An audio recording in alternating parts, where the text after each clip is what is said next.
And away we go. BCJ podcast presented by the Holy Grail right here on BearcatJournal.com. Friday night, 7 p.m. I will be at the Grail getting ready to watch the Bearcats take on our good buddy Dana Holgerson and the Houston Cougars in front of dozens of rabid Houston Cougar fans. Yeah. So come down and join us. They'll have drink specials. We'll have the games on. You can get some great food and enjoy a night downtown at the Banks with your good friends at Bearcat Journal. Let's get this show on the road. Hi, Dave. Good evening. Are you going to come down? It's a 7 o'clock kickoff this time, so a little earlier. Highly unlikely. Come on, you can come and have fun. You got to ask the fellas down there. Maybe they could do like a Red Bull and vodka special, in honor of Dana or something. Your Jaeger bomb shots or something. It would be a fitting tribute. It would. Just Red Bull and anything. Yeah. Red Bull and anything night. Absolutely. But no, I don't know. Probably not. If we're being honest, I probably will not make an appearance. All right. I mean, we'd love to see you. I'm not sure about that. I mean, that would be nice, but well, we do have a lot to get to tonight, so let's get started, and we will get our first ad read in tonight, Dave. We have good news. We got good news today. Our good friends at Team Ticker. Yeah. There's a Team Ticker in every suite in Fifth Third Arena. That's fantastic. I know. Pretty cool. And I got more good news for you. Okay. For your brother, at least. Oh, they signed a deal with WVU? West Virginia is in the pipeline. So it's Michigan State, Penn State, and West Virginia is coming. Nice. For Team Ticker. So pretty fantastic there. Absolutely. 25% off your purchase. $25. Or $25. I do it all the time. We do it all the time. Good catch. TeamTicker.com for more information. Get it for your house. Get it for your man cave. Put it in your dorm room. It would go great in your office, like in your cubicle at work. Just hang that bad boy up on the portable wall. The fight song plays, like you got to have an agreement there. Like if the fight song plays, I get to leave because there's a UC game happening and I have to go. Hopefully you're not working at a spot where you're like still there in a cubicle at 7 o'clock on a Saturday night or something. You would hope not, but I mean, I know people got to grind, but but that's our friends, teamticker.com. Check them out. Get the Bearcat, get the Sea Paul. Aaron's got the Bearcat. They're fantastic. It's great to have. There you see the Bearcat. There you see the Sea Paul. All right, Dave. I kind of saved this for you because I wanted your thoughts. Okay.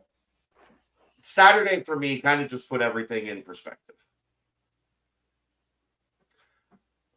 Yeah. Outside of the Baylor game, because I didn't feel Baylor was extremely superiorly talented from what we've seen. That was two of the most mid-level AAC teams of a game that I can it's just jumped out in my head that this is not the same football I've been watching the last 6 weeks. No. Thoughts? Am I crazy in that? I just saw a bunch of very average mid football. Yeah, I don't necessarily disagree. I think, and it's we're whatever analogy you want to use, we're obviously in the midst of a 7-game losing streak, so we've said a lot of the same things several That's why I thought this times, might be a little bit different of a and we're conversation. trying, but like, it's the same. Like, I'm clearly not going to say that like UC is better or should have won or anything, because no, I'm not saying that at all. I'm saying when watching both teams, neither of those teams looked anything like Iowa State, Oklahoma, right? Oklahoma State, like that. They did not look like the same level of football. Is what I didn't expect them to. I'm not like I didn't either, but I'm just seeing it. I mean, seeing it, watching the game. Those were two average AAC teams that we watched for over a decade. Yeah, but I didn't I knew that going in, so I did too. I just didn't look at I don't look at it as I didn't go, these guys, nothing that I saw from either of them made me go, oh my gosh, these guys are good. Yeah, I knew that already. I know. I'm just, it's like seeing it. I'm a big see it in person, like gauge what's happening. That's why we're at the games. Like gauge what's happening, and just those two teams didn't look like a lot of what else I've seen. Yeah, I mean they certainly don't, and that's why at times UC has had a first half with Oklahoma State where they're right there, or had more or less a full game with Baylor where it's kind of back and forth. Baylor took the lead, towards the end. UC tried to come back. But yeah, I mean, it's what the first time since September that UC had a lead in the fourth quarter. Second half, not fourth quarter. Just second half. The entire second half. The last time they had a lead in the second half was the Miami game. Yeah, it's literally Groundhog's Day, man. Outside of a couple halves, or Iowa State / Oklahoma, it's like, hey, guess what? We had 500 plus yards again. Didn't really matter. It's it's Groundhog's Day in so many areas, and I think that's where especially for Jeff and I Sunday morning, that was where the main frustration lies. Is just like you kind of combat. You have two competing thoughts. Is like my thoughts are like, bad teams can't do that. Like if you're legitimately a bad team, you can never have 500 yards of offense. Right. Let alone have it the vast majority of your games. But yet you're a bad team because you're 2-7 and you keep losing games in the same fashion. Right. So, bad teams don't do those things, but bad teams do continually make the same mistakes and continually find ways to not execute in those most high leverage plays that truly do determine winning and losing. So, I'm almost to the point now where it's like, I'll accept like a loss to Houston if we lose, but we do some of the things that we've done badly, however many weeks in a row, more correct, and we just happen to lose. And it's like they just played better and they were better on that day, and we did some good things, but they did more good things. Versus like we did all the same good things we keep doing and all the same bad things we keep doing, and we and that's where you come up with a 2-point loss. Yep, that wasn't a commentary on either team specifically, but it's a commentary on what my part on what we've seen as we've watched other Big 12 teams. That didn't look like like two veteran Big 12 teams. No, but it's indicative of like all of the, I haven't seen as much I honestly haven't seen as much. I thought BYU was about the same level as UC in Central Florida. Yeah, I haven't seen as much as those teams as I probably should based on like other games of interest and watching those over their games. But like, Houston is kind of in the same situation. Like they can win they have 2 wins out of their last 4 that are pretty miraculous. Less so the Baylor win, more obviously the West Virginia win. But then in between there, you have a game where they hung till the very end at Texas, and then were just absolutely demolished the next week against Kansas State. So it's like these teams, when they build on things and when they do things correctly, they can win some of these games or compete with Texas or UC defensively, compete with Oklahoma. But in the grand scheme of it and the totality of it, they're not good enough right now. Whether that's coaching, whether that's frontline talent, whether that's depth now that we're in the, towards the very end of the season, and they're just not good enough. And more times than not, you're going to see, like I said with Houston, you need an overtime to go for 2 and overtime to win at Baylor. And a miraculous Hail Mary to beat West Virginia, or they've lost 4 games in a row to go into this game just like similar situation to UC. Yep. Hey, I think I'm going to get bumped. Yeah, you're pretty choppy. Off here. So before we get into like a big conversation, let me reset this VPN. Okay. Dave's going to reset his VPN. Aaron is not available at the moment. So I guess I'll just hang out and chat for a while. If you guys have any questions while Dave resets his VPN, fire away. And we'll get to them. Gotta love technology. I just right now I don't want to start, like Dave said, don't want to start previewing Houston and sorry, we have kids off school tomorrow, so we were settling things in. You got me? Okay. Are we good? Yeah, I got you. All right. Yeah, you're back. All right. Excellent. There we go. I only reset the damn thing how many times a day with work, and never fails. Like a little after 8:00, if I haven't like reset it right before, it does this. But no, I think the frustration, at least from my standpoint, is if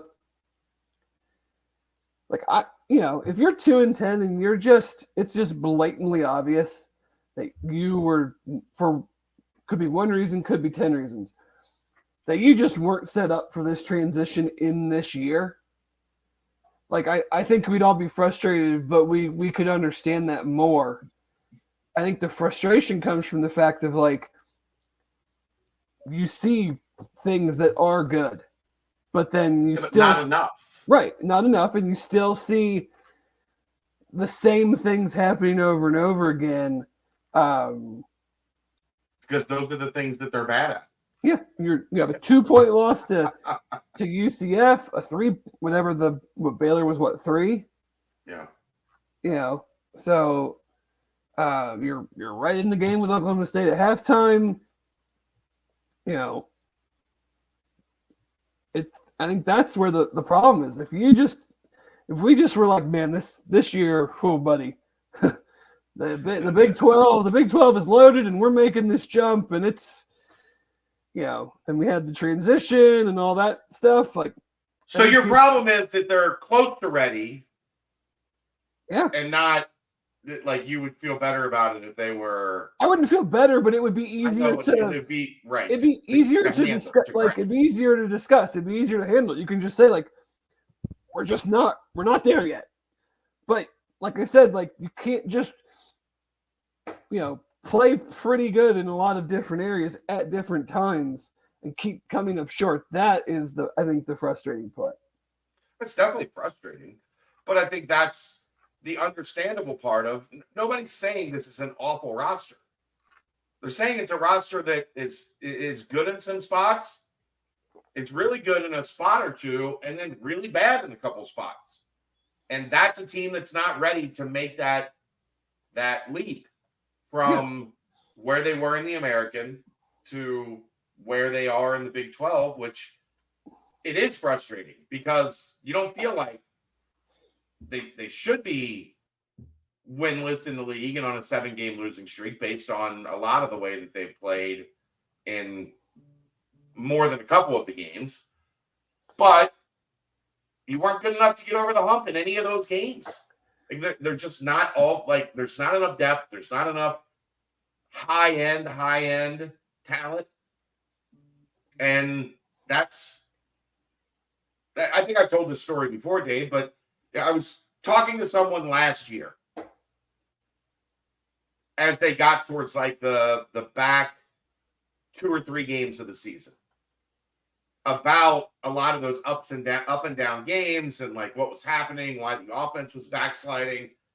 And they said, look, like we had a 3-year window where every time we went out on the field, the other team was here and we were up here. And this year, there's no separation. Like when we're going out onto the field, yeah, we got a couple good players. They got a couple really good players, but there's not that like what Oklahoma State looked like or what Iowa State looked like up against UC.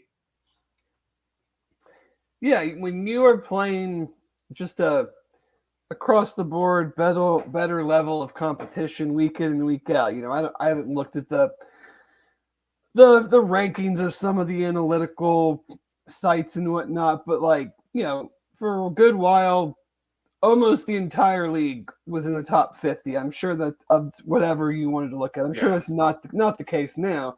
Somewhere in the 60s and 70s. But just think about that.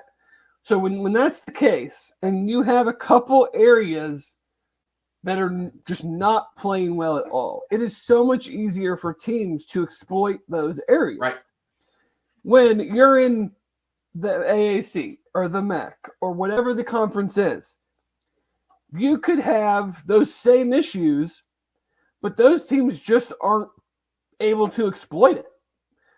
Not because they're necessarily bad, but they're just not good enough at those same positions to be like, oh, you guys are really struggling in the secondary. Well, we'd love to take advantage of that, but our receivers are just kind of okay, or our quarterback is a young guy and he's just not there yet. You know, I mean, everybody that listens to this for any amount of time dating back to the last couple of years, I mean, outside of UC, UCF, and then the random other team, depending on the year, every AAC team was like 70th or worse. Right. In S&P Plus. Now there's nobody in that category. But nobody below 50. So when you have areas that you're not great at, it didn't matter. Even though UC at that time wasn't in that type of situation. It wasn't like they had whole position groups where they were like, oh man, this is a mess kind of right now. But even if they did, it wouldn't have mattered. Because, I mean, those teams weren't good enough to exploit it, and now they are.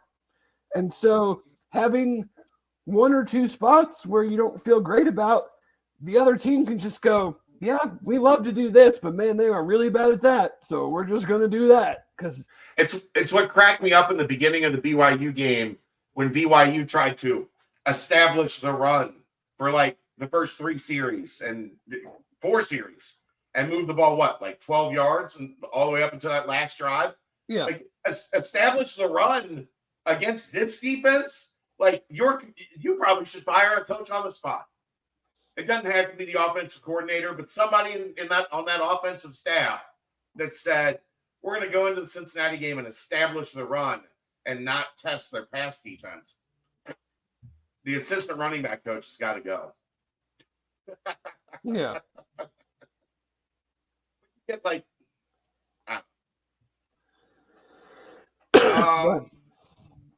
But yeah, I mean it's rinse and repeat, Groundhog Day, whatever. I mean, it's kind of, we're trying to, unfortunately having to put different words on the same stuff, and I know it probably sounds like, Charlie Brown at this point, a teacher or whatever, but Wah, wah, wah, wah, wah, yeah, wah, I mean, wah. I would feel it's this. I would think of it the same way. But I mean, it'd be nice to talk about a dub. I would enjoy that. Like, genuinely enjoy that. Get to a couple of these real quick. Are the Bearcats a 3-loss team in the American? Maybe. Maybe depending on who they're playing. Like what their schedule look like, right? I don't think outside of Tulane that anybody's that great, but Right.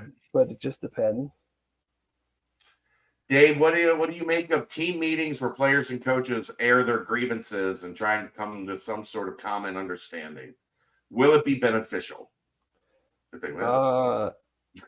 I mean, I think it, those things,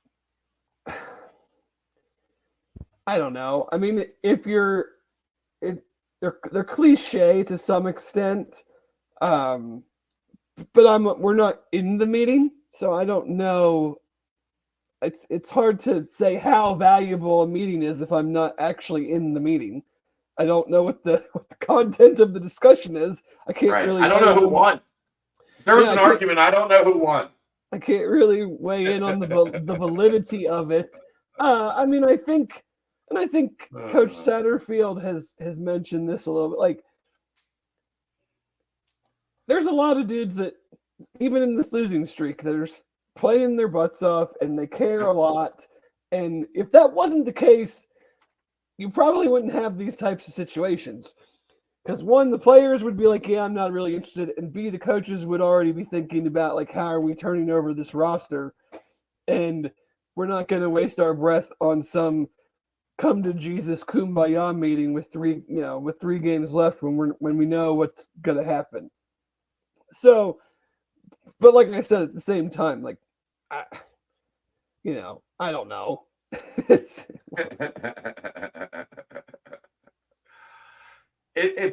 a team meeting where everybody's pissed off. Again, I've talked about it before. If these things aren't happening, I'm more worried. Yeah, they should all be pissed off. They've lost 7 damn games in a row. Right. If we had 7 months straight where our numbers were falling across the board, I'd be real pissed off all the time. And we just did the same things every week. We weren't doing anything to change it. We weren't improving. Numbers keep falling. Yeah. Like, I would be pretty pissed off. I'd be yelling at somebody, probably Aaron. But somebody. I don't know. We'll see. If they win, it was a great meeting. It's a great meeting. If they lose, it didn't. I mean, but like, what is more likely the reason they won? Because they had a meeting, or they didn't turn the ball over and scored. That's the sarcasm. Right, exactly. The sarcasm in it. If they win, the meeting worked, no matter what. Right. Everybody got on the same page. Yeah, we were better in the red zone because of the meeting, and that helped us win this game. On Sunday. Right. 6 days ago. If we didn't have that meeting, I don't know how we would have done on 3rd down. Right. I don't know if we would have come together at practice all week. Now, that part might be true, depending on how. Sure. Where the fault line was, who knows? So maybe that was the meeting, Dave. I don't know. But if they lose, the meeting didn't matter at all. No. Just a waste of time. If you win, it's a great meeting. How much of an impact has Emory made in the recruits of Florida and Arizona State transfers? I know he had a big part in Xavier Henderson because they were were tight. I don't know about the Arizona State guys. Just DJ Taylor and Carter Brown. Impact on the kicker coming for Reed and Grail. Might have. Maybe they were kicking it. I don't know. Does that change people's minds on why the staff went after Emery? Probably not. No, Is it worth discussing? not really. At this point, they went out and they got a guy that's he's played his ass off. He's been a stand-up guy that has stood in front of the microphone every time we've had him, answered questions, never deflected, never did what some guys do and just decline like a post game. You got a bad game, the quarterback has to come talk. There's plenty of those guys that say no. Like that. No, I'm good, man. I'm not coming. Yeah, this isn't the NFL. Like, he could very Right. easily just be like, not interested. And what's a sports information director going to do? Like, drag you down to the media room? No, it's not. Sometimes guys just don't want to talk to us. He has not done that. I have a lot of respect and admiration for the guy. It hasn't fully worked out yet with him being the quarterback of the Bearcats. But that doesn't mean he sucks. It doesn't mean he's been awful. It's just been not quite good enough for what they need in the passing game. Yeah. Dave underestimates the effectiveness of a come to Jesus meeting. Oh, buddy, I know all about it. Come to Jesus meeting. Had one of those my freshman year of college. So I do know about the effectiveness. Brian wants to know, how many years rebuild do you guys foresee? I mean, I think that's more of an off-season question. Yeah. Because we could probably go into it pretty granularly, and I don't know if this is the spot to do it, but you know, how would you like to go about that? I think next year is going to be really interesting because, again, you're probably going to lose a pretty good piece of the core to graduation and the portal. Let's not kid ourselves. I think next year needs to be a heavy focus on making sure you have an actual foundation instead of just trying to plug holes. Like, that's the problem with last offseason. You get a new coaching staff come in. Well, obviously, what was number one, Dave? We got to go get wide receivers. Mm-hmm. Like, because we legitimately did not have any. They had one, Mm-hmm. two, and then one guy left halfway through spring. Yeah. So, oh shit, we got to go. Okay, this is immediate. We know we need more help in the secondary. Let's go try to find that. And you're not able to fully be in a position where you're being selective. You're being reactive and not proactive. And that's just a rough place to be. Like, if you look at the teams generally that hit in the portal, they're hitting like what Luke Fickell did in that window where they had all these great players stacking up. Okay, well, we need a safety. We go get Brian Cook. Okay, we need a linebacker. We go get Darian Beavers. Like, they didn't have to be crazy about it. They could just say, this is a little spot here, a little spot there. Boom, hit the transfer portal, and you keep moving. Now, I mean, if you're bringing in another 15, 12, 15, 18 guys in the transfer portal, at least this time around, you have some knowledge of where they fit on your roster. Well, so let's see what that looks like. And knowing who's leaving, automatically leaving, not just speculative leaving. Right. They're going to need more wide receivers and more DBs. Yeah. Because they're going to hopefully they don't need an entire room's worth of one of them. Right. But yeah, that's where you're not strong, right? No question. Wide receivers, because you have several that are exhausting eligibility, in defensive backs because you need to get much better there. Significantly. Across the board at every spot. Yeah, I mean, well, I've thought about it some, but I haven't thought about it enough to like go into a meaningful discussion on it at this point. But I agree in the sense of like, I think this portal year is vastly different because, like you said, this past portal year was, plugging holes, putting a roster together that, yes, you're obviously wanting to win games, but like you Put your just recruiting staff together. You needed dudes to run spring practice. Like Right. I mean, how many times did we talk about Leslie Ando and in the Right. spring? Like, yeah, you're attacking the portal is different when you're, yes, you could do the whole like, yes, we have tons of playing time to offer, but when you're needing so many guys, you don't really have the luxury of like honing in on one or two big time dudes and seeing how that plays out and then possibly missing out on them, when you need 7 or 8 guys and you essentially end up wasting the time to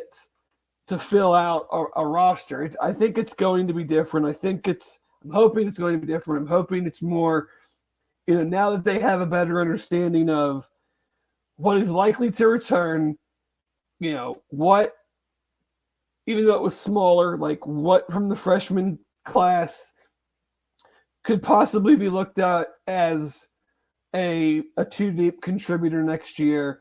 right.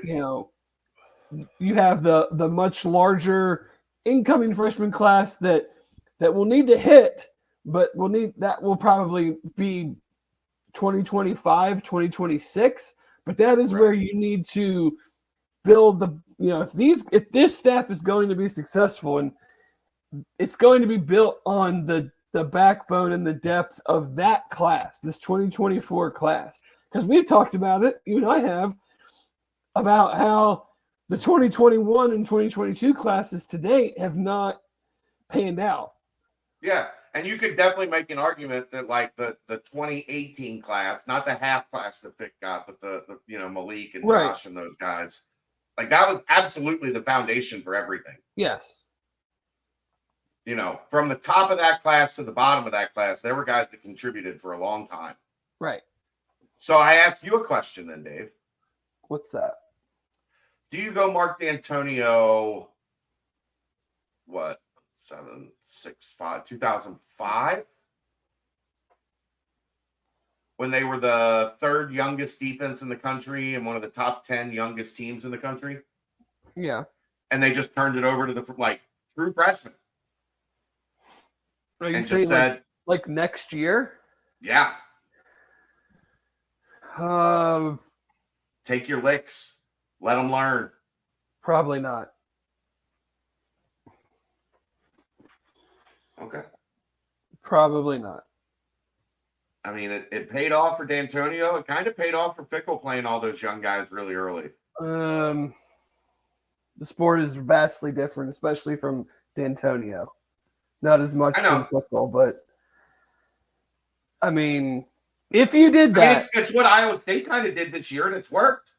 I mean, Iowa State did it because their team got thrown off from gambling. I don't think they would have done it.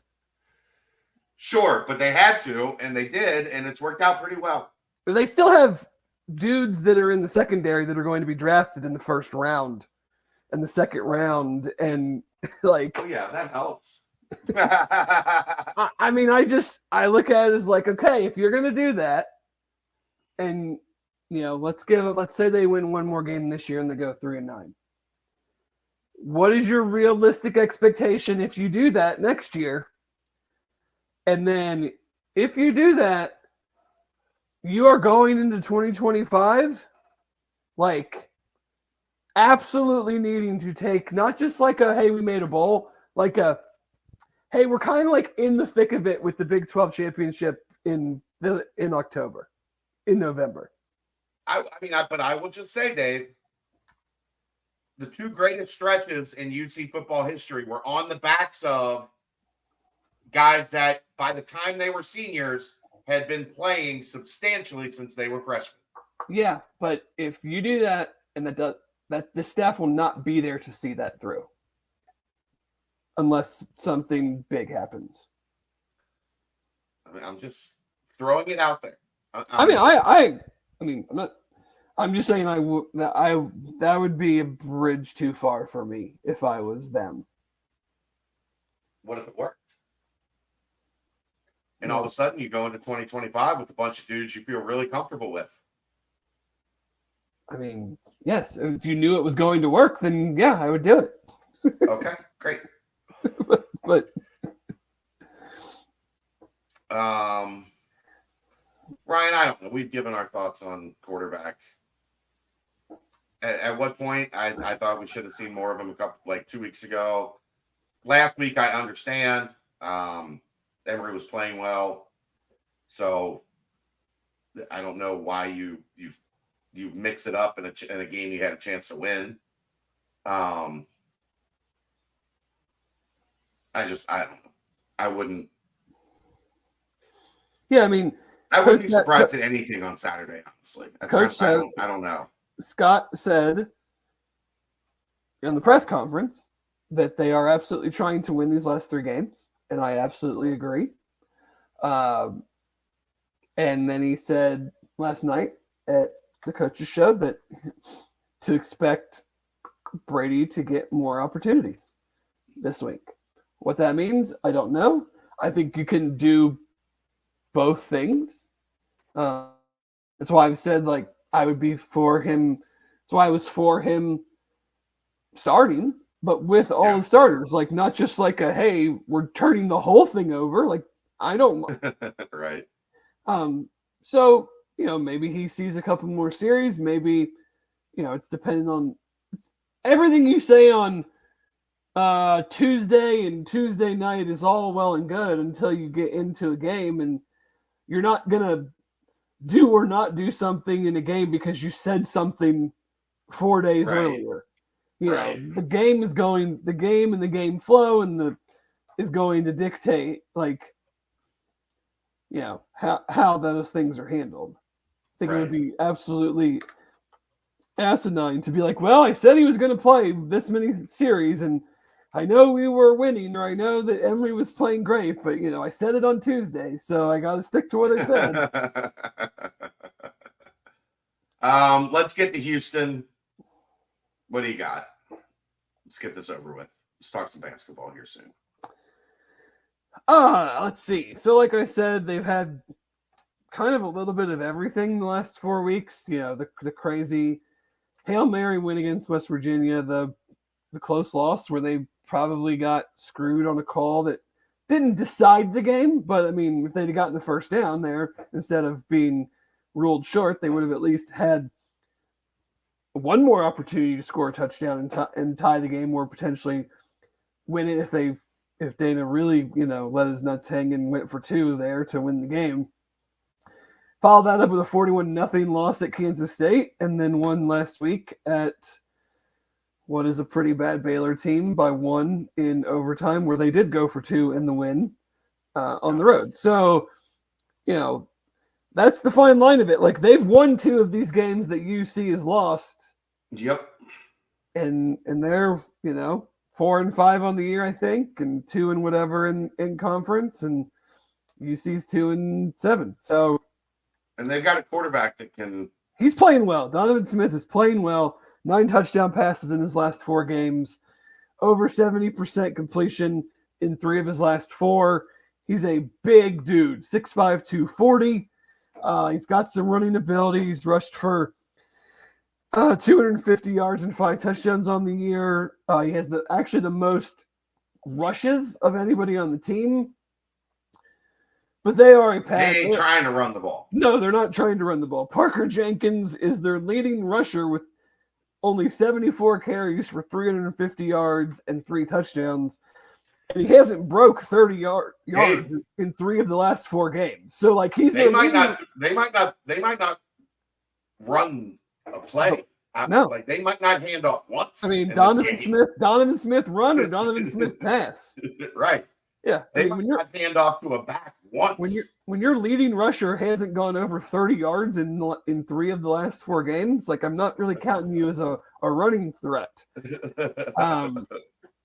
They are a throw it team, and they have some dudes that will go get it. Sam Brown, almost 800 yards, 3 touchdowns. Joseph Manjack, all these guys have over 35 catches, 435 yards, 4 touchdowns. Matthew Golden, 38 catches for over 400 yards, 6 touchdowns. Like you said, like if they hand the ball off to running backs 15 times, I will be stunned.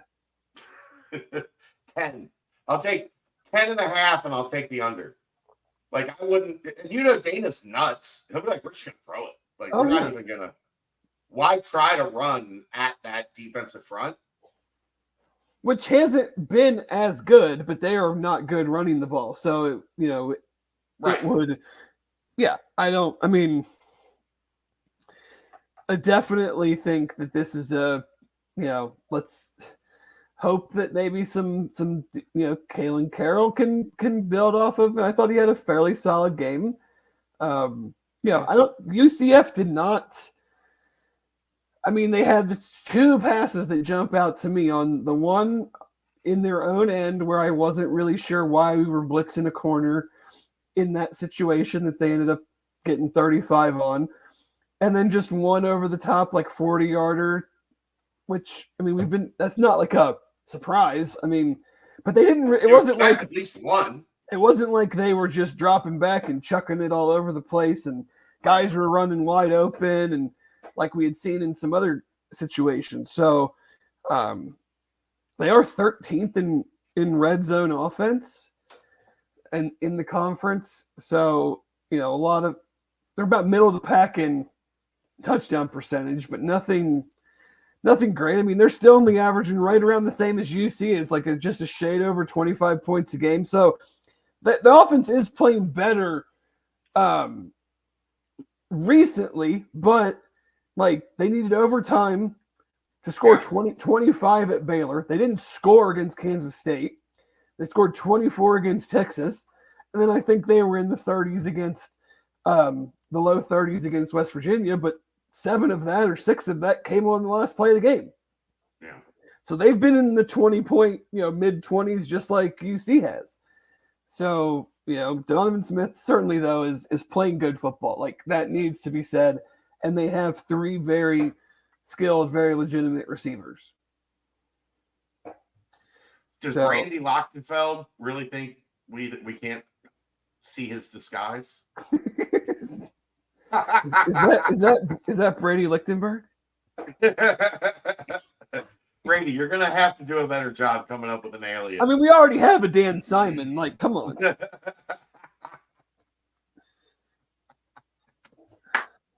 Oh, for everybody, here you go.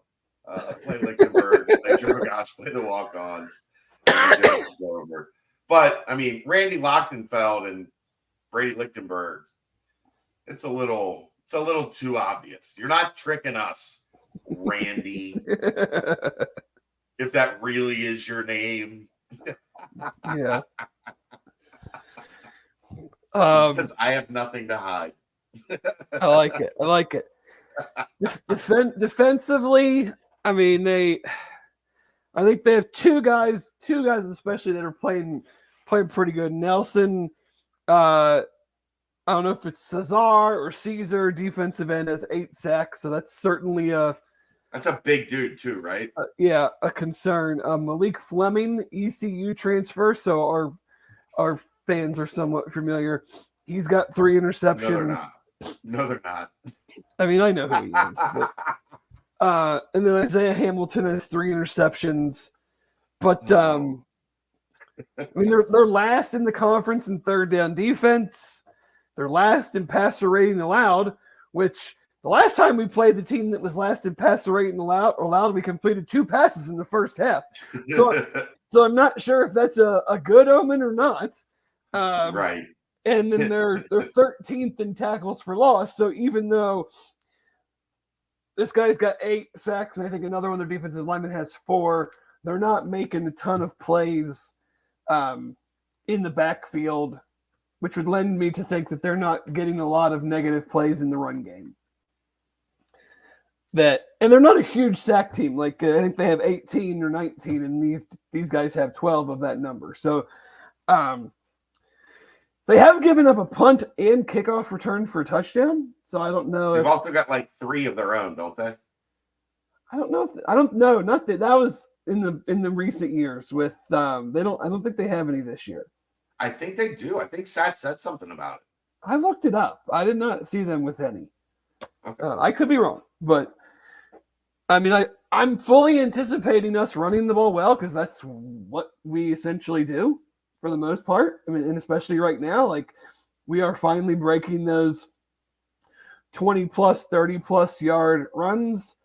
We are 225-ish, 226 a game. Like, I think we'll run the ball well. And can we do the things that we haven't done well? I mean, can we be consistent in the passing, a little more consistent in the pass? I thought Emory was better, like his completion percentage was much higher than it had been. Just can we not turn the ball over? It's certainly not going to be a raucous crowd. Well, everybody there is probably going to be drinking Red Bull, so it might be raucous. Yeah. All 927 people in attendance. So, yeah. But, can we stop? I know stop is a terrible analogy. Can we, not even an analogy, word to use. Can we prevent them from having a stellar day passing and just keep it manageable? Yeah. Right. That'll 263 yards passing. I'll take it. I mean, how many touchdowns though? I don't know. But I mean, that's really all I've got on them. I thought we judged games in yards now. Yeah, I wish.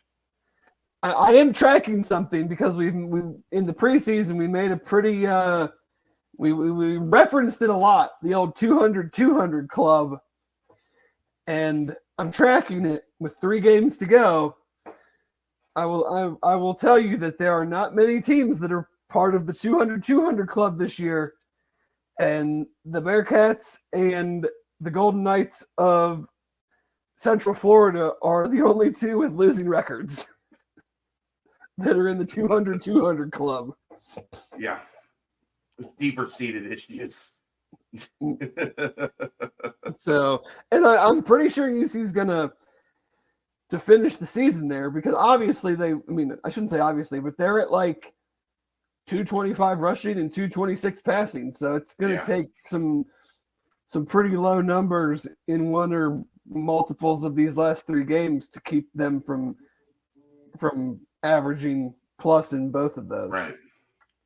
And you have a couple teams that are on that list that are on the fringes that could technically fall off. So we could be looking at less than 10 teams in that space. And you got like 9-0 Liberty, 7-2 Tennessee, 8-1 Oregon, and then 2-7 UC. Life comes at you fast, Dave. Yeah, buddy. Life comes at you fast. You got a prediction for us? 31-28 Houston. I just think it's going to be a lot like the UCF game. Who's going to make the play? Yeah. And, I mean, until this team makes the play. Yeah, we've been waiting for 2 months to make the play. To say, this guy finally was the one that made the play. Right. Yep. Hasn't happened. All right. Let's timestamp that. Our good friends at Turtles Brew. We've got new information, Dave.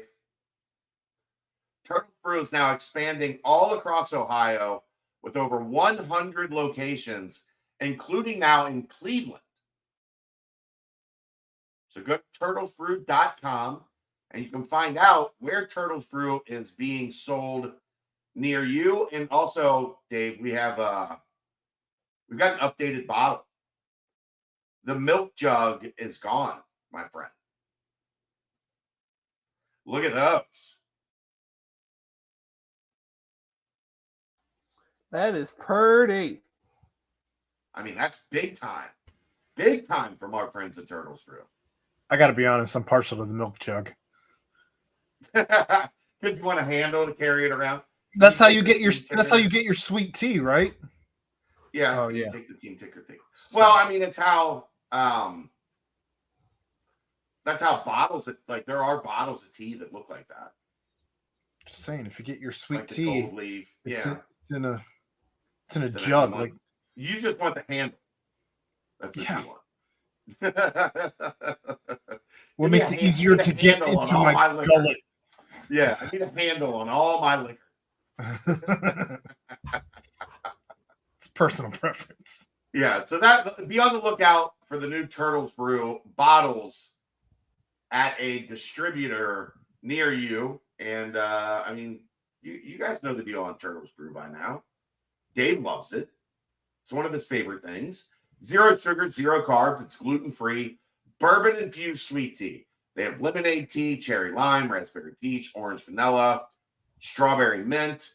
TurtlesBrew.com. Again, over 100 locations now. More than 50 in the greater Cincinnati area. 6% ABV. A portion of proceeds go to Save the Sea Turtles.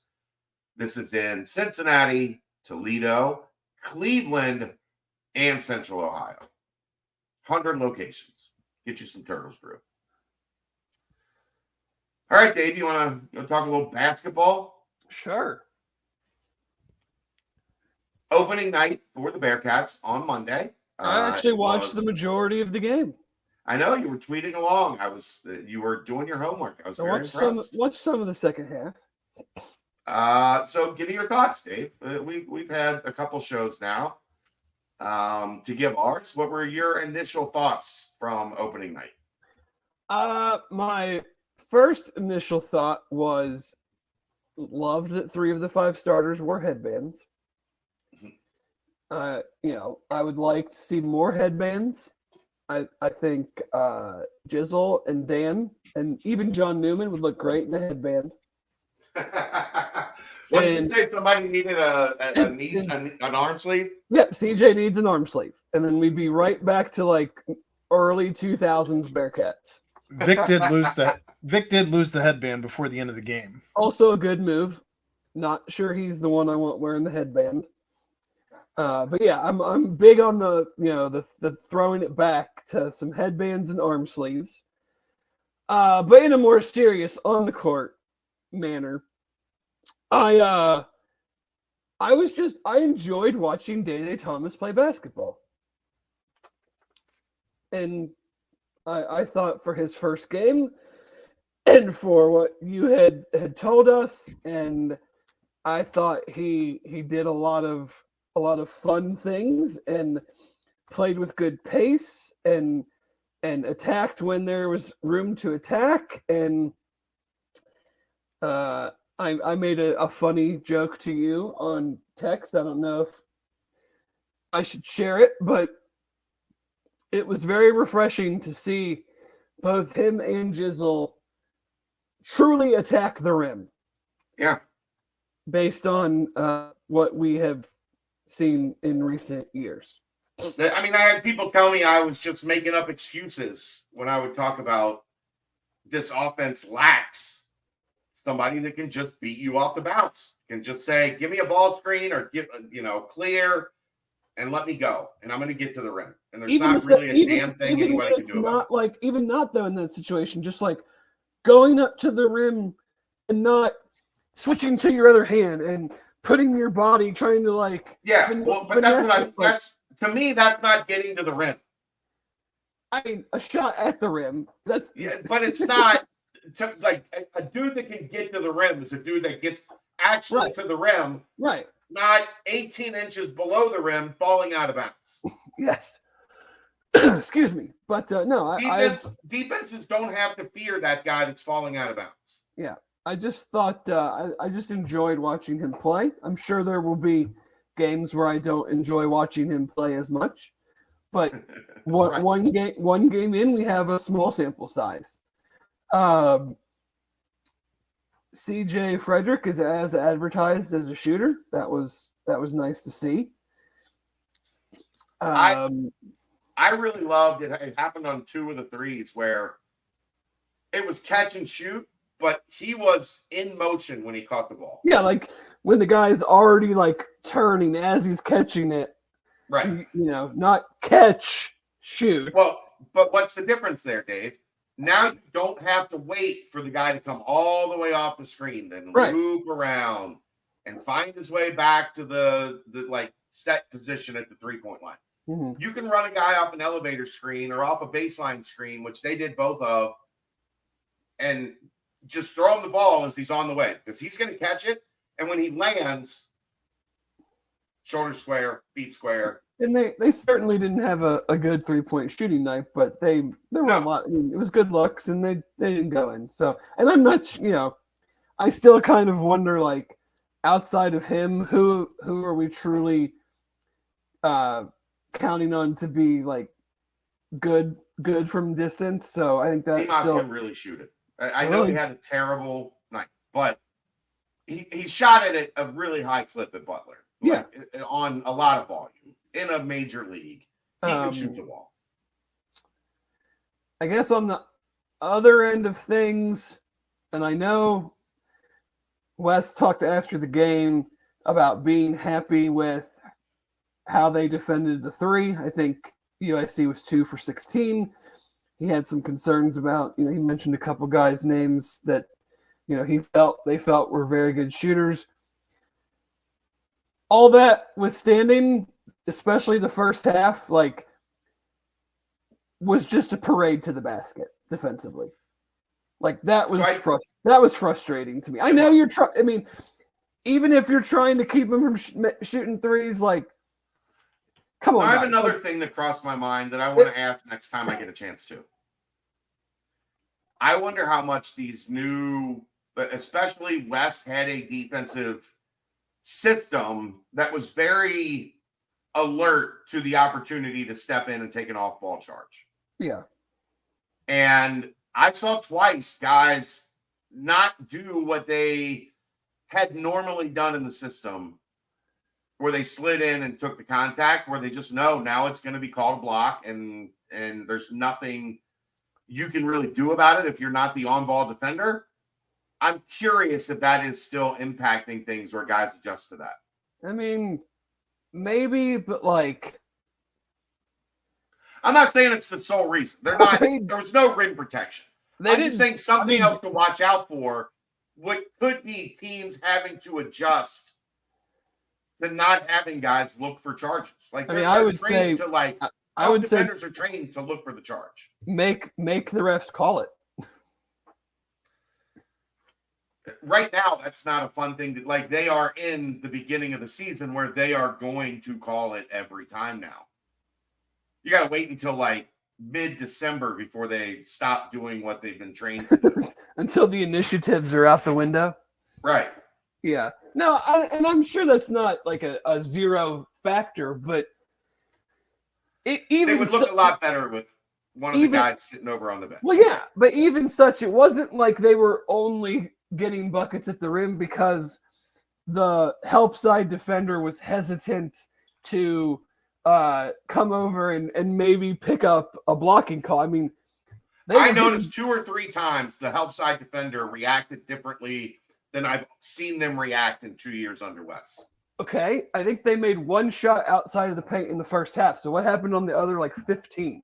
Dave, Jesus fucking Christ, man. I'm not saying that's the only reason. I've made that very clear. Well, then, I said something to watch. What happened on the other 15? Part of the season. I'm asking you. I don't know. They don't have a fucking rim protector. I said that. But so that means you don't play like any interior defense because you don't have a rim protector? Like, well, guys they're getting beat out guys top. are just getting beat. Yeah, out on the perimeter. it helps if you have somebody back there to save your ass. They don't right now. Well, they might not. So Yeah. that would be a large concern. Well, then you have to adjust as you're going through the season on how you're going to defend the rim, how you're going to play post defense. Yeah. Clearly, the focus on that team was running them off the 3-point line, which impacts your post defense. Now, do I think they're going to be good defending the rim if they don't get either of those guys? No. I'm just not ready to say after one game what we saw was anything out of the ordinary. No, I'm saying small sample size, just like I said on the other things. But I mean, Yeah. if we're talking about what we saw, like that wasn't great. No, there were issues. And I do think they got better at it the second half. They Yeah. tightened it up quite a bit. They also had Yeah.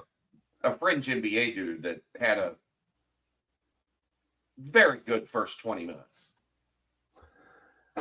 Yeah, for sure.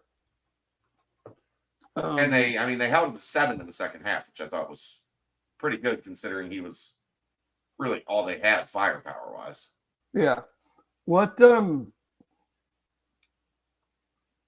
mean, what did you see as far as, you know,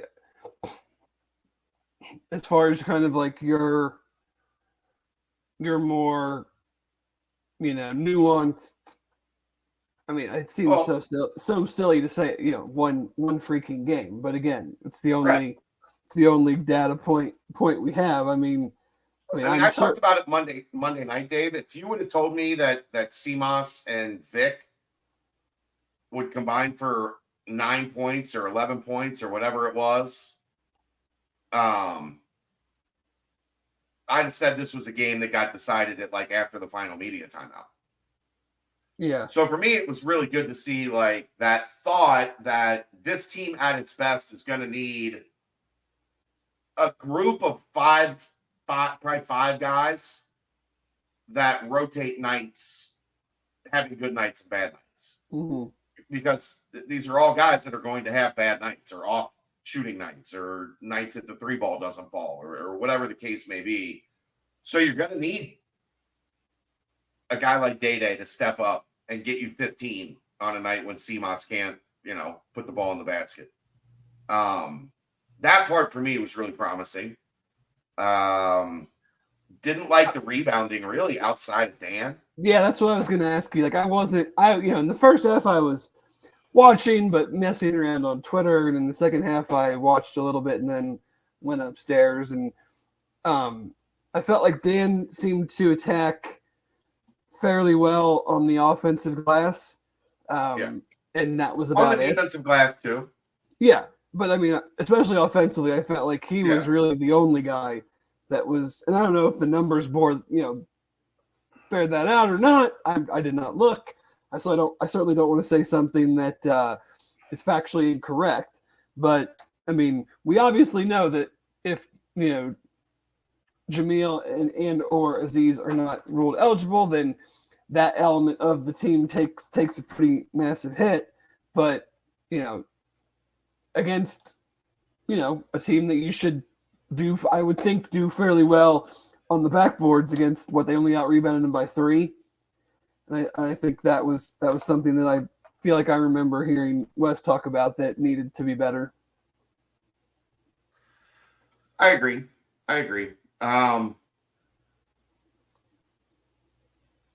The wing situation is going to be fun to kind of watch work out, I think. Because I do think like that's, again, one of those advantages of like, okay, you can kind of ride the hot hand there. Like CJ was the second wing off the bench. Yeah. But he bangs in 2 threes, and guess what? All of a sudden, real tough to take him off the floor the rest of the night. Yeah. But I like that. I like that ability. Like, if Dan can get you 6 points early, all right, then, Dan's going to get a little bit more run this game. Or if CMOS has got one of those nights that he had in the Big East where he's putting up 26, 28, like you ride that hot hand. Well, I think it's certainly matchup going to be, again, without those two guys, like I think it's going to be a lot of matchup driven to where, like, Yeah. you're not just They don't gonna have let to be. you're not just gonna let your team get bodied, because it doesn't matter how good of a 3-point shooter CJ is if and we saw this a lot at times last year. You play good defense, but you give up an offensive rebound, and you give up a bucket on the second opportunity. Yeah. Well, I thought we were going to have fun talking about the opening game, but Dave's a buzzkill, so. I mean, I am having fun. What else? What else do you want to talk about? I don't know. What else you got? Let's have some fun observations for Dave. Jeez. I gave my fun ones. I started with the fun ones. Yeah, I don't know. I guess I'm fatigued on like a season, Jameel. Okay, we saw the team on Monday night. Like, that's the team we got to talk about. Yeah, I agree. But it's certainly still, like, it looms, so. Sure. But I don't know. If we have to bring it up in every point, I'm not going to have very much fun doing this. Hi, Jaden. I won't bring it up every time, but it's game one, so I had no idea how it would factor in until I saw game one. Right. That's fair. Did you see my picture standing next to Jaden, Dave? Yeah. I'm glad you took it and not me. Oh, I said it. The reason I'm laughing as that picture is being taken is I'm saying to her mom, this is going to make me look very bad on the internet. Very bad. And it did. It did. So mission accomplished. Oh, man. Mission accomplished. What else did you see that you liked? Anything? I mean, John Newman's dunk was sweet. It was, especially most guys would pull up and jack a 17-footer with the clock running down like that. John was like, I got time to go dunk this thing. Or you get like the couple dribbles and the baseline pull up where they brick it off the front of the rim, or shoot it like 3 feet over the hoop, over the basket. But no, it was great to see him come in 2 foot, big explosion. That's promising from a health standpoint. Athletic. It's not like you're on your own on a breakaway and you just right. Like you have to you're in traffic, you got to go up and get it done. So that was good. Trying to think again, I was watching half-hearted. I mean, I wasn't with my notepad out, dissecting each moment. It was UIC. Who do we got Friday night? Eastern Washington? Friday night is Eastern Washington, and then Detroit on Sunday. You'll be at the game on Sunday, right? No. What do you mean? What do you mean, what do I mean? Sunday at noon. You'll be at Fifth Third Arena. Anything else to do Sunday afternoon? No, nothing. I mean, are they playing Kansas? Then I might be there. No, Detroit. Oh, no. They don't have what's his name anymore, do they? No. He's finally not there anymore. Is Mike Davis still the coach? I don't think so. Or did he leave when his kid left? Yeah, I don't know. I don't think Mike Davis is there anymore. Maybe I'm wrong on that. I remember something about him leaving, but my brain only works half the time now. Yeah. So no, I mean, those two teams were really bad on opening night. So who was Eastern and Detroit? Yeah. Oh, okay. Not as bad as Vandy. He is still there. He is. Can confirm. Wow. Okay. The old blue hose caught another one. Eastern Washington played Utah and lost 101-66. How'd our former Bearcats do? I'm gonna look at that. I think there's only one there now. Oh, Who's there and who's not? Gabe is there. Oh, where did Mikey go? Weber State, maybe. Oh, he's loving that Utah life. No, I don't know. It's somewhere. Anyhow, Gabe Madsen, 22 minutes, 20 points, and 5 rebounds. Good. That's nice. I heard that one of the preseason things predicted him as like a sleeper, like first team all conference guy. Pac-12er? Yeah. McNeese. McNeese. Okay. Yeah, McNeese State. That's what it is. I don't know why Weber State popped into my brain. So they got whooped by Utah. Yep, and then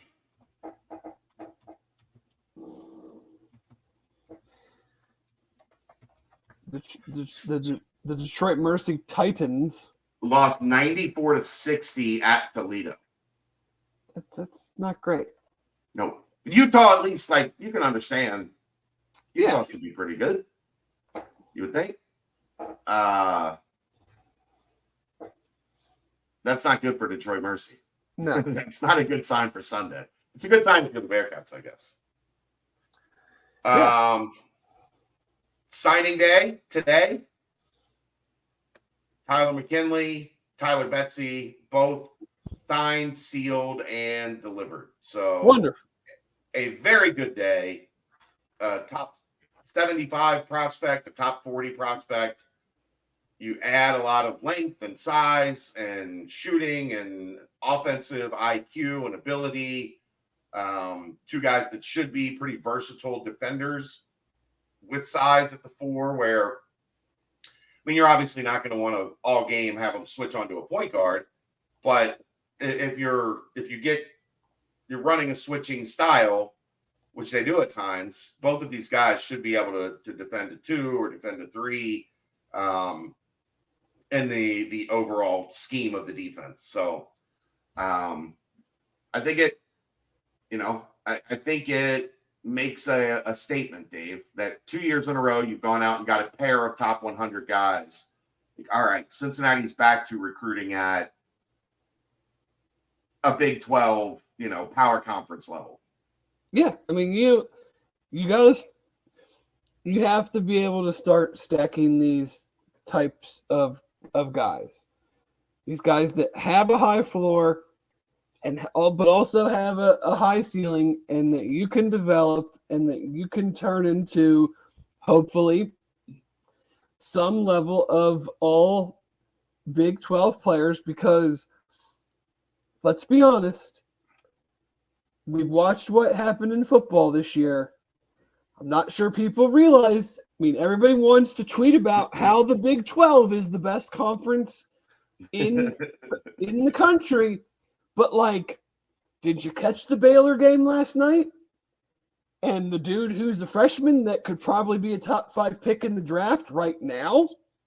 Kobe Walter played. Because we ain't got none of those. I mean, I like our guys, but we ain't got none of those. The good news is there aren't a whole lot of those. Yeah, but what I'm saying is, like, Kansas has got one. Baylor's got, like, everybody's has had the head start, just like in football.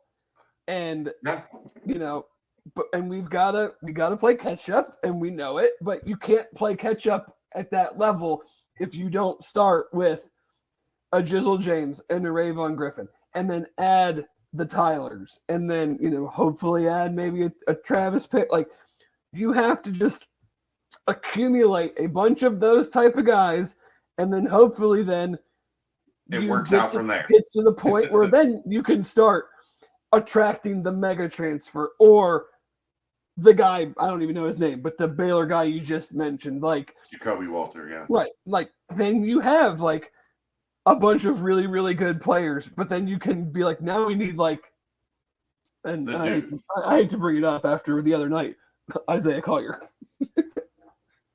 They did have 6 turnovers. So, look, man, there was never a doubt physically Isaiah Collier was going to be okay when he got to college basketball. Yeah.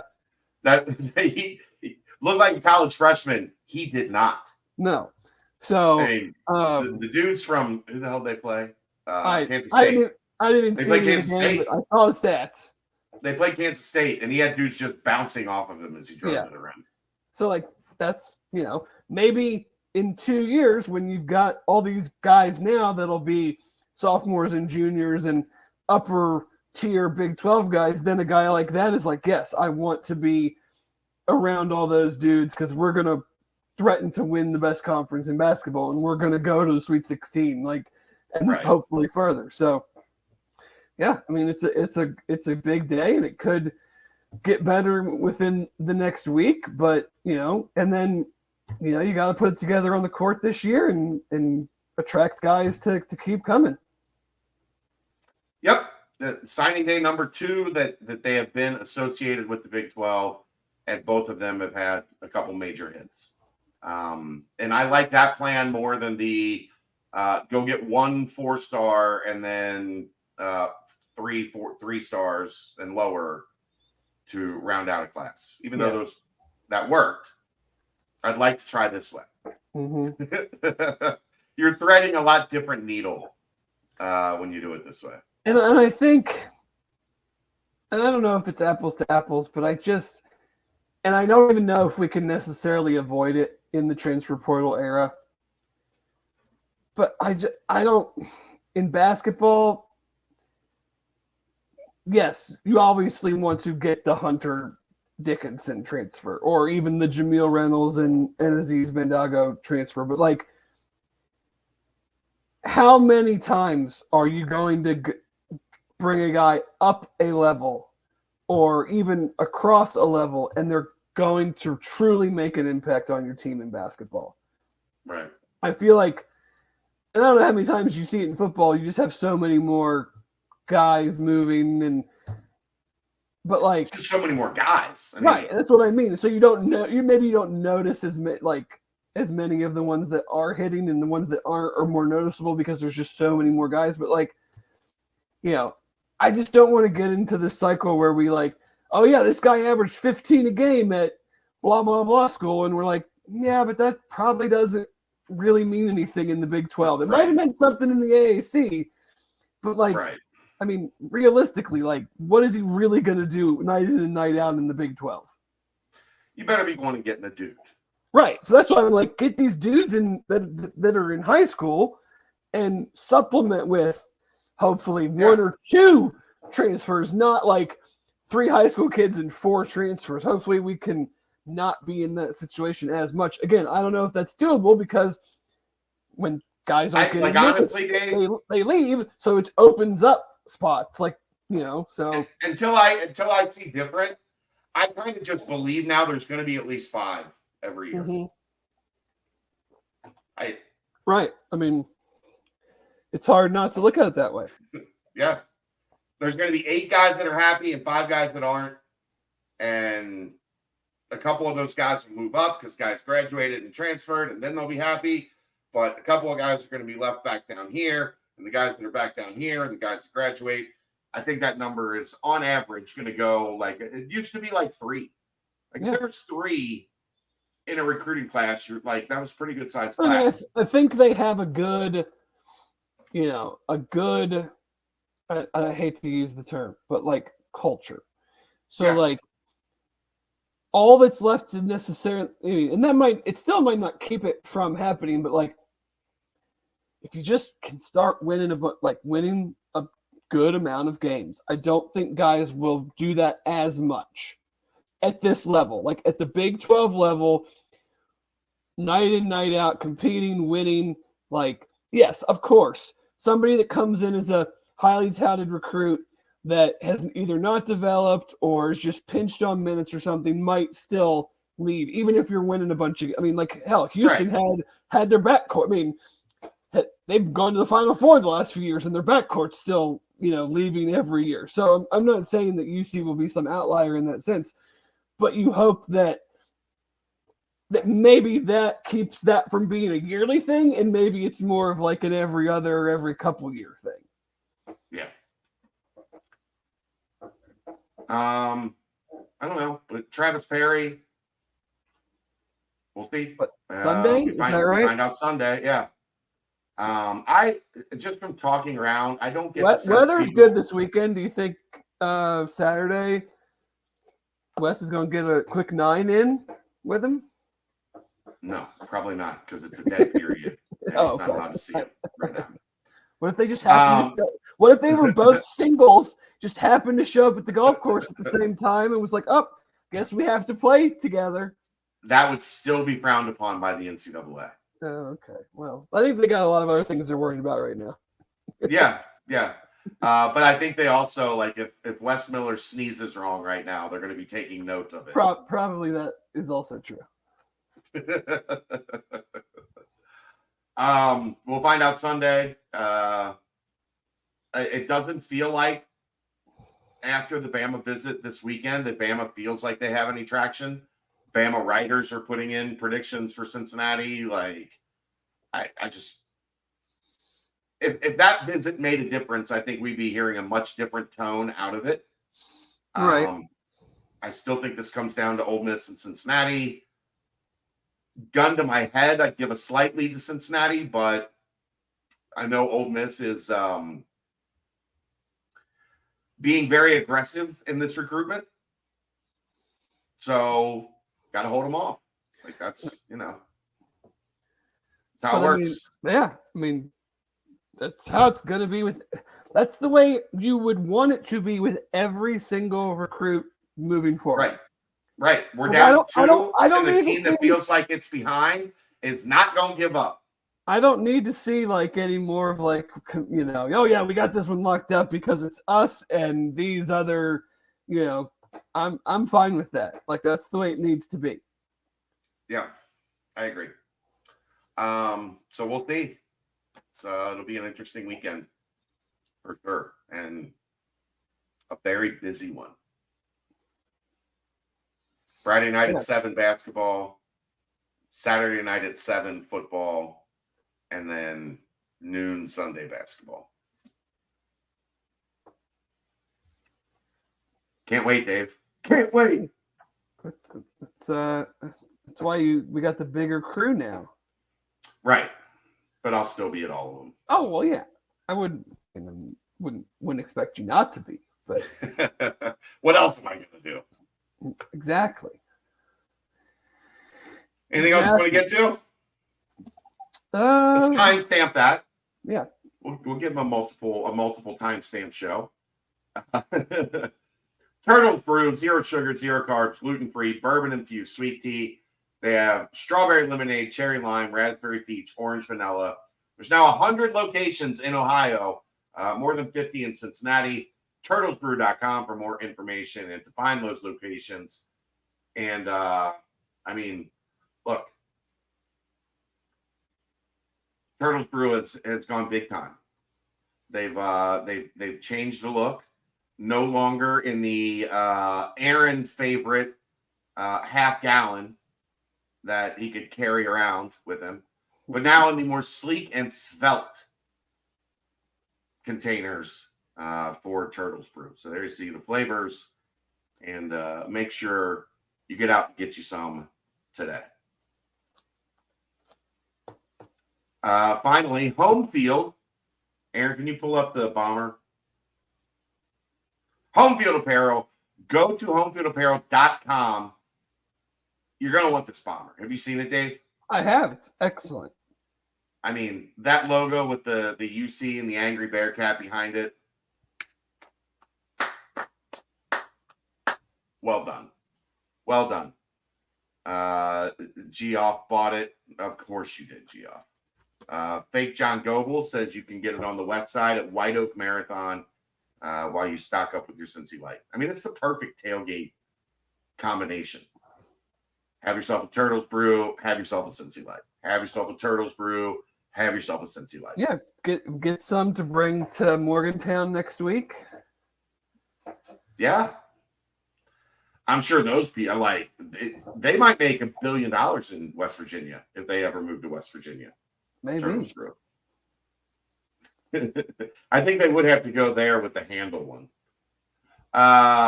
There it is. The Cincinnati logo bomber, the Angry Bearcat, the awesome old school UC logo. It's got the Cincinnati across the back. Very good stuff. and save yourself 15% with code BCJ23 from our good friends at Home Field Apparel. Anything else around college sports you want to get to, Dave? Any basketball you want to talk about after the opening couple days? I mean, my friends and I were obviously making fun of Vanderbilt losing to a team that has won one game in the last calendar year, basically. Basically, like they had not won a game in a calendar year. That was obviously hilarious for a bunch of Tennessee guys. James Madison beating Michigan State, certainly a surprise, Yeah. Any given night. I have not really, outside of the UC game, tuned into any of the early games yet. Have you seen anybody that I mean, I watched Baylor Auburn intently last night. Like that was I was at the games. I was at the games Monday, so I didn't really get to a nice high level game last night. It was really good. I mean, really good. Like Auburn was playing as well as they could play for like 32 minutes, and they just couldn't shake them. Like it was Baylor was just still 5-6 points behind. Like, you know, they got my guy right Bruce. there. What's that? They got my guy Bruce. Yeah. But I mean, you could tell Baylor was ultimately the more talented team. The more talented, the better team. But Auburn was playing really well. Yeah. And like at that, you hope like at some point that they just kind of go away. And Baylor didn't go away. And then there was like maybe a 3-minute stretch where it went from down 4 to up 4. And it was like, oh, they just hit the gas on them. They're good. Aiden Holloway's really fun too. I think that was one. I know UC had talked to him a lot when he was like younger, but it just kind of never really fully materialized. Mm-hmm. But I mean, that kid can flat out shoot it, Dave. And he had 18, 20, something like that in his college debut. Point guard for Auburn. You'll get to know him soon enough. Oklahoma State losing to I mean, that was not a huge stunner though. No. Well, I guess apparently Oklahoma State has just gone full youth movement. Like already? Like week one? Well, I mean, game one? Coming into the season, like the structure of the program, they just kind of said, okay, we're gonna go young and take our lumps for a little bit and hope we come out on the other side. Which is, you know, I'm sure that goes over great with fans in the transfer portal era. I sense the sarcasm in your voice. Houston won by 53. Yes. I think they're going to be good at basketball. BYU won by 47. Iowa State won by 41. Kansas won by 43. 3 other teams won by more than 30. Are you trying to tell me this league's good? I mean, I'm not trying. I am. There's no trying about it. Factually, this league is good. Did the boys across the river drop one? No, they won. They won? NKU, yeah. NKU won. Oh. They got smoked by Middle Tennessee, I want to say. I mean, could be totally wrong in the sense. I was feeling a little concerned about that game. I mean, when they had a strong year last year and were picked to finish first in their conference, right? Yeah. Maybe I still should feel a little uneasy about it, but I mean, getting smoked in your first game to MTSU is probably maybe a wake-up call, or maybe they're just not as good. I don't know. Again, one game. I mean, their 2 main guys had 41 of their 57. Nobody else really did anything for them. So that's probably the root of the issue for them is what do they have around Sam Vincent and Marquise Warwick? Yeah. Matt mentions a little bit of football recruiting. They did offer a junior college guy that was originally with Georgia. They've also offered a junior college wide receiver. that is a big mother that I watched some highlights of that was pretty impressive. They have been, with the 2025 class, extremely active with the offensive linemen, to say the least, with the offense. Yeah. Now we'll see how that bears Guess what? out. They see what we see. Yep. Got to get better there. So, encouraging, but again, building the relationships and closing the deals and all of that. But yeah, I think it will be interesting to see. The JUCO level is not nearly what it used to be. But I still think if you're looking to get a couple older, high level, prototype, I think his name's Marlon Dean, the guy that was originally with Georgia. I mean, he's a 6'5", 6'6", 275-pound defensive lineman. I think the receiver they offered is 6'5", 215. You're going to want to try to get some of those bounce back guys that went JUCO that had those measurables or had those recruiting rankings coming out of high school and maybe it just didn't come together or there was an injury or whatever, and you need to try to hit on those. And I would say get a couple of those guys. So we'll see if anything else comes along from that spot. But I would say maybe one or two more high school kids, maybe. Yeah, it depends on what becomes available, I guess. Yeah, sure. If they find a lineman on either side of the ball that they like, right? They'll find a way. They'll find a way. But I can't think of I'm sure there are guys, but I can't think of any off the top of my head that for 2024 that they're still out there. You're right, Kathy. That's my bad. Eagerly. You switched them up. I'm just reading the thing. Yeah. Friday is Detroit Mercy. Sunday is Eastern Washington. Yeah. That's my bad. I'm an idiot. But I can't think of anybody off the top of my head that I'm they're still pursuing very, very hard. Now I'm sure there are, and they just haven't told us. But there's, I think for the most part, they're probably very close to done from a high school standpoint. Yeah. I think they have the That's most. safe. I think they have the most high school commits in the league. Yeah, it's safe to say that our opponent on Saturday. I don't know if you've seen their recruiting. They're not, right? I don't know. I think they're less than 10 guys, 111th in the country if you want to go just by a rankings, but yeah. That's an interesting strategy.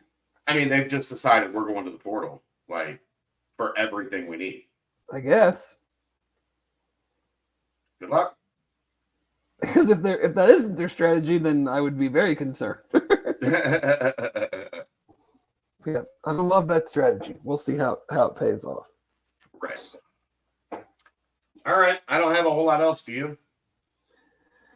No. Are there any games tonight that I should watch, or did everybody basically play Monday or yesterday and now today Mostly is Monday and Tuesday. I scrolled through and didn't really see anything.